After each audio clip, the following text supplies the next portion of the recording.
Secret tips and hacks for better sleep. I've already shared with you the sleep routine, and once you start following the sleep routine, you will start seeing that you're able to fall asleep better. But I would like to also share few more hacks that I realized with time, helping myself and my clients, that help you fall asleep more easily and get better quality sleep. White noise. White noise is something like a faint hissing kind of a sound, like the old TV sets would bring out. So, this is an app that you get to download. There are many apps today available. You can download whichever one that you're comfortable with. And even in the app, there are various types of white noise. Pick the one that you're most likely to listen, or something that you are liking it, and play this white noise in the last 10 minutes before your sleep when you're lying in bed. This will help you fall asleep more easily. So use the white noise techniques when you need. Another thing is Yoga Nidra. Yoga Nidra again is available on Spotify, it's available on YouTube, it's available at various other apps and audio notes.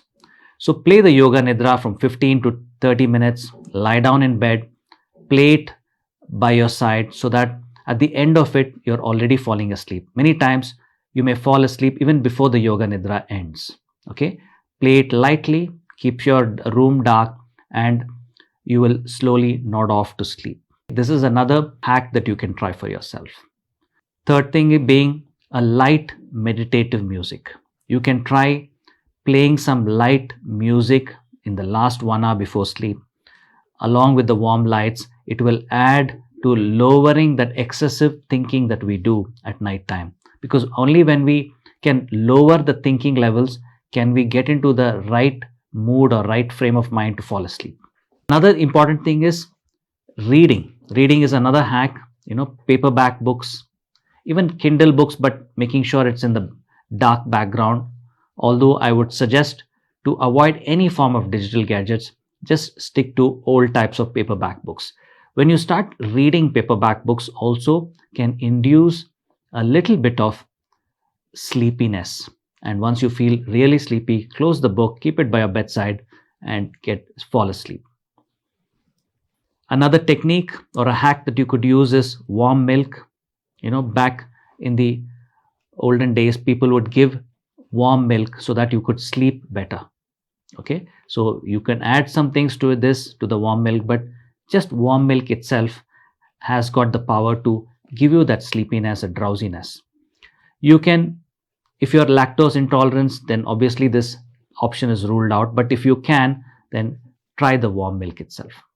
Another hack is warm or hot shower, not immediately before getting into bed, say 1 hour or 1.5 hours before your bedtime, will also help you fall asleep better. So this is another technique that you could try. And the final hack is castor oil. This is something I remember older generations would advise, where you put a little bit of castor oil on top of your eyelids.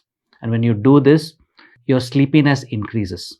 But all this will help when you're doing this along with the sleep routine. And these hacks are meant so that you use them as and when you need them. It is not to become addicted to these hacks or not to use them all the time. It's only as an aid. It's a tool to help you sleep better. So whenever you need them, use these hacks and you'll be able to fall asleep that much more easily. The most important thing for you is to ask your questions on the group, and make sure that you start taking those actions, because without taking actions, no change will happen. So take actions. I've shared all these interesting insights and tips for you. I've also been sharing a script, a sheet for you to start entering those details, start following the practices. And once you start doing them, you will be able to sleep better. And like I've been mentioning right through the modules, you have to take care of your sleep just as much as you take care of your diet and your fitness. Okay, so get going from today. You know why you need to take care of your sleep. You know all the strategies that I've shared with you. And if still there is some confusion, still you're not sure, then there is a group for you to ask. So I hope you get started, follow the no 0 day concept that I've shared earlier, which is a powerful technique, and start implementing this in your life.